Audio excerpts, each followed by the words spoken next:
Bonjour et bienvenue. On connaît tous ce moment, l'attente, le stress après un entretien d'embauche. Mais imaginez une seconde si cette période d'incertitude pouvait en fait devenir un avantage stratégique. C'est précisément ce qu'on va décortiquer ensemble aujourd'hui. Alors, voilà notre programme. On va d'abord parler du stress de l'attente, pour bien comprendre le problème. Ensuite, on verra pourquoi le suivi est un atout, un vrai. Puis, on passera au plan d'action concret, aux erreurs à ne surtout pas faire, et enfin, on verra comment on peut reprendre le contrôle de la situation. Allez, on attaque tout de suite la première partie. On va mettre des mots sur un sentiment que beaucoup de monde connaît, cette fameuse anxiété post-entretien. Cette situation, elle est familière, n'est-ce pas? On sort d'un entretien, parfois on est super confiant, et puis plus rien. Le silence s'installe.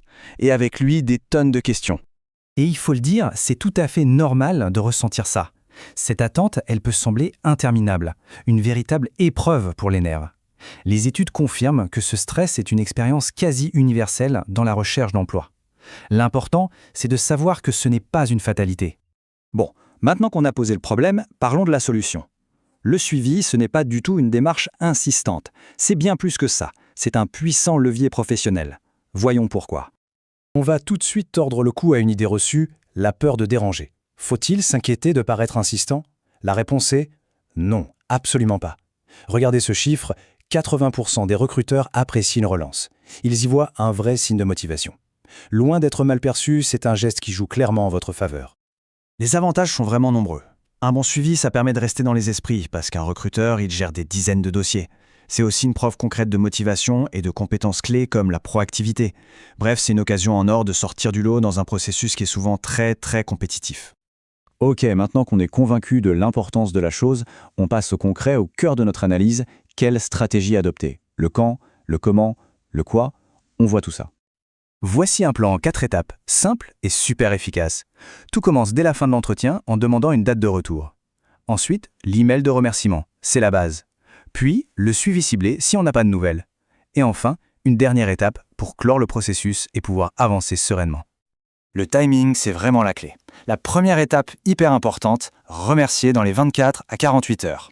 Si le recruteur a donné un délai, on le respecte à la lettre. C'est une question de professionnalisme.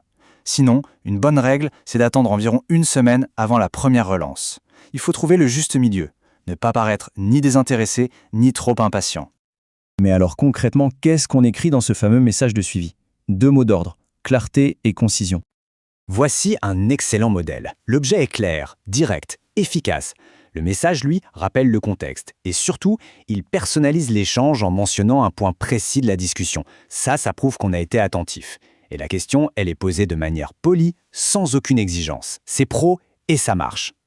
Le canal de communication a aussi son importance. L'email, ça reste la valeur sûre. C'est non intrusif et ça laisse une trace écrite, ce qui est toujours bien.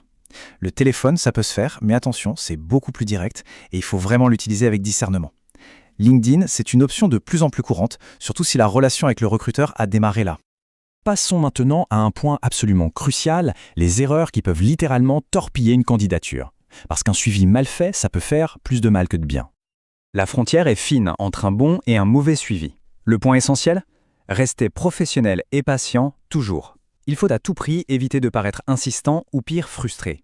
Un message personnalisé, court et sans faute fera toujours bonne impression, alors qu'un message générique, envoyé trop tôt, peut vraiment être pénalisant. Et que faire si, malgré tout ça, c'est le silence radio complet? Il existe une dernière étape. Une étape qui n'est pas faite pour décrocher le poste à tout prix, mais qui est faite pour soi, pour sa propre tranquillité. Ce message, c'est un outil très puissant pour reprendre le contrôle. Il informe le recruteur qu'on n'attend pas indéfiniment, ce qui crée une sorte d'urgence, mais toujours de manière respectueuse. Et surtout, il permet mentalement de clore ce chapitre, de tourner la page. C'est essentiel pour son propre bien-être. Voilà, le bénéfice principal, il est là. Cette démarche permet de sortir de l'impasse et de ne plus gaspiller son énergie dans une attente passive. On se réapproprie sa recherche d'emploi et on se concentre à 100% sur l'avenir, sur les autres pistes. On termine sur cette question. Et si on changeait complètement notre regard? Si on envisageait le suivi non pas comme une corvée, mais comme une compétence, un acte de professionnalisme qui construit une réputation et démontre une vraie maîtrise de sa carrière, ça change toute la perspective. C'est peut-être ça finalement la clé du succès.